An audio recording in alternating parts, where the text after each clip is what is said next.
So, good day everyone, especially to you, Mom.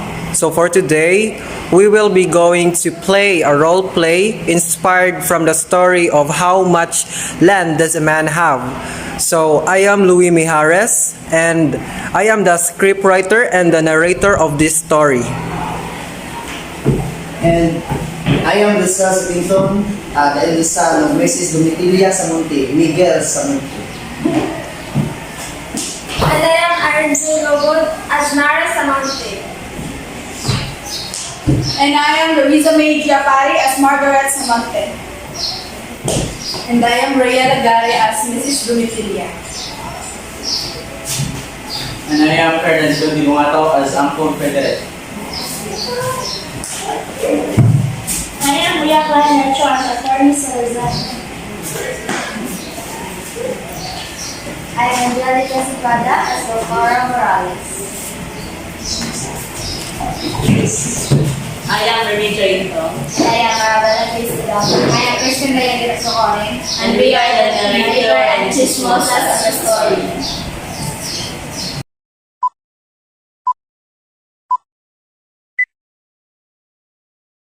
It all began after the agonizing death of Mr. Antonio Samonte, the head of the family, wherein the three siblings got into a quarrel fight about the dividing of his land property being left by him.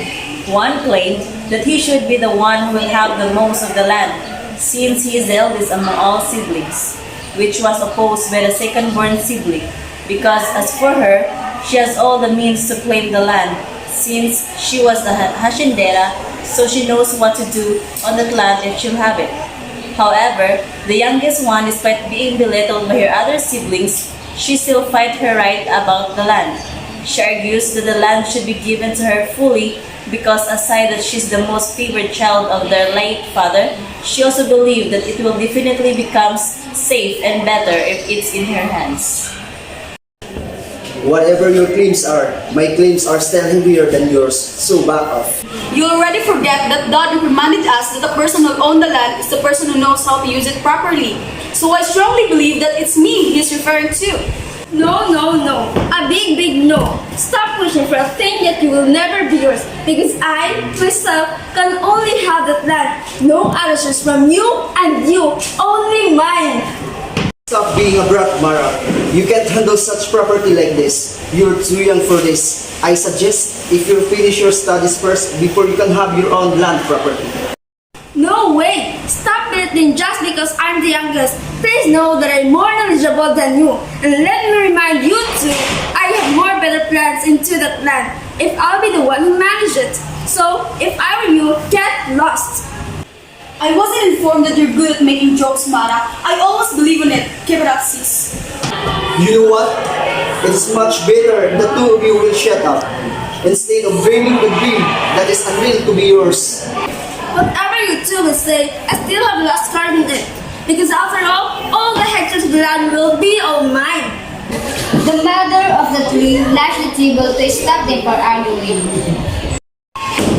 Now, the three of you, you're no longer giving respect into this house. You know what? It seems like you didn't adopt the term education within you because you act like an uneducated one, mannerless and hasn't taught proper attitude. I never raised you to be like that. After that, each of them started packing their belongings and left the house. Mrs. Domitilla no longer stops them from leaving because it'll just give her a pain in the ass if they will be always tolerated. Especially that Mrs. Domitilla is slowly aging. She shouldn't let herself to be stressed as what her personal doctor said on her last checkup. A week later, after the tournament, the Samontes' house becomes a ghost town. Only Mrs. Domitilla remained. A week of having no quarrel scene. A week of no interaction with her siblings, and a week of living her life peacefully without any adversities and interruptions from her children. Nevertheless, his eldest son, Miguel, got a job in a carpentry and is working 24/7 with no day off because it's need to be finished as soon as possible. While Margaret planned to go abroad for work and also for peace. On the contrary, Mara, the youngest one, just focused herself on her school and decided to stay in her uncle's house for the meantime. So, how was your stay here, Mara? Doing really well, Uncle. I can do what I want because there's no restrictions. It's been a week since you came and stayed here. Are you not missing your mom? Of course I do. Maybe I'll be giving her some more space before I'll go back. Well, if that's so, you can still stay here as long as you want. You're always welcome in my house. Thank you for understanding me, Uncle. Don't listen. Going back to Mrs. Dumitilia, the neighbors of them got a chance to talk about what happened to her family lately. Hey, they have a tea for you. Do you want to know what it is? What? Have you heard of the commotion that happened in the Samote factory house? I didn't have the chance to know its whole context, since I was at school that time monitoring my child. But according to the chismis, this says that the 3 children of Mrs. Dumitilia got a quarrel fight because of the land that her late husband has left to them. Yes, that's true. And you know what? Her 3 siblings have not yet returned because until now, who wouldn't want to live if their mother want to live with them? Well, you also have a point, but to be honest, I feel really sad for Mrs. Dumitilia because she didn't expect that change attitudes of her children. In fact, she and her late husband raised them so well.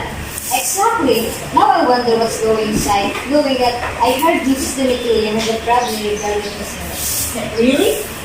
Where did you get the news? No, treasures everywhere. And that's so then let's go into their house and check the condition. Instead of doing that, it is much better if you just stay being like this. I mean, I am not saying that we shouldn't have Mrs. Dumitilia, but what I want to intend is that we must be careful of our actions because it might drag us to be mistaken. She's right. We shouldn't, unless if it's really urgent that next time we'll do our part. On the other hand, Mrs. Dumitilia has been feeling the bad things in her health for a couple of days. With that, she decided to contact even just one of her children and tell about her condition. Hello? Yes, Mom. Why a sudden call? Are you okay? I don't think so. Will you come home for me, my daughter? I am missing you so much. Yes, Mom. I'm on my way. Mom! Mom!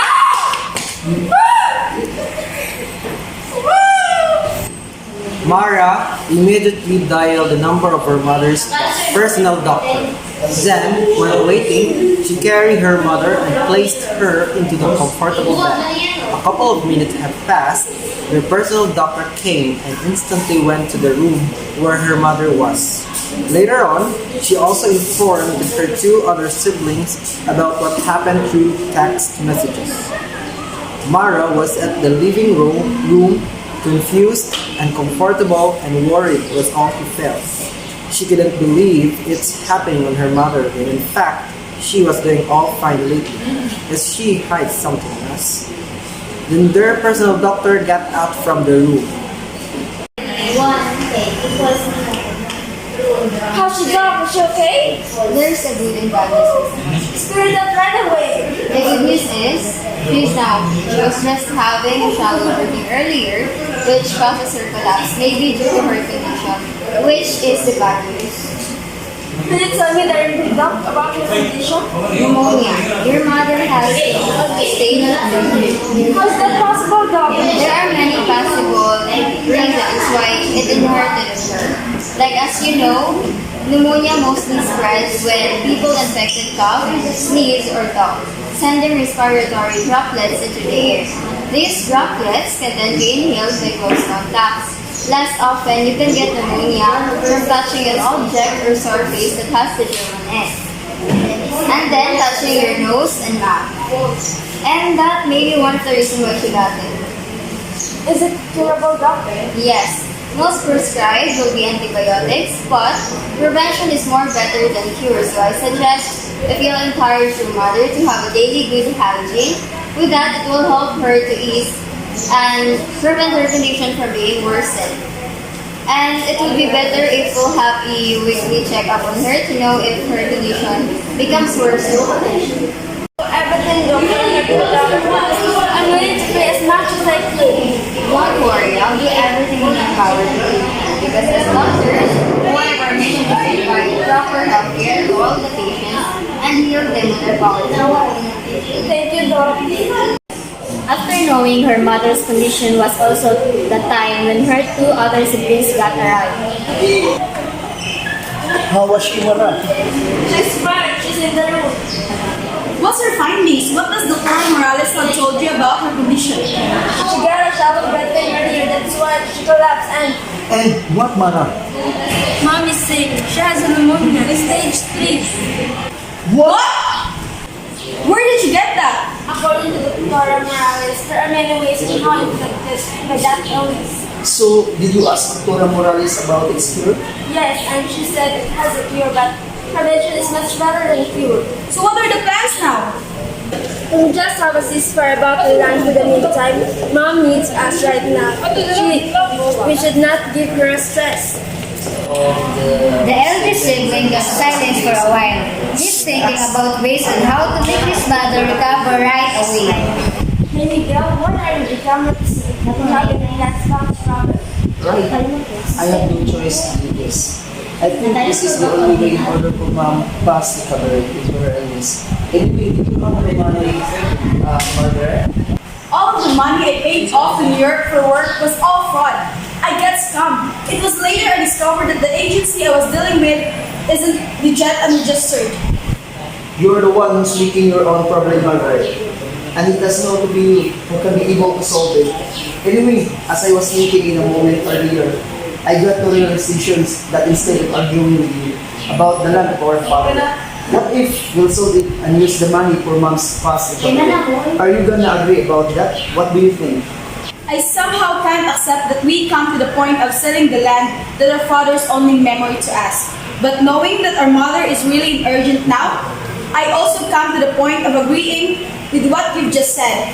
Meaning, I'm okay with it if it's for Mom. Well, as for me, I don't want to lose her mother, so it's for Mom. I will agree also with Miguel. When the three siblings agreed to sell the land of their late father, they called for an attorney to help them organize the papers containing the land that they're going to sell. But little did they know, the land that they're supposed to sell was sold already. Well, for you to be informed, Miss Margaret went to me 2 months ago prior to the land that your father was left for you. She even told me she initiated herself about the since according to those shows. I thought you were agreed about this matter. She asked me to help her about it, so I did what I need to do. I have here the documents to prove that it is already being sold by Margaret Samonte 2 months ago and also listed in here the person who bought the land with her son below. What have you done, Margaret? And what is the meaning of this, Margaret? You already sold out the land without knowing us? Let me explain. Hear my side, please. For what? What do you think of this? I can't believe this.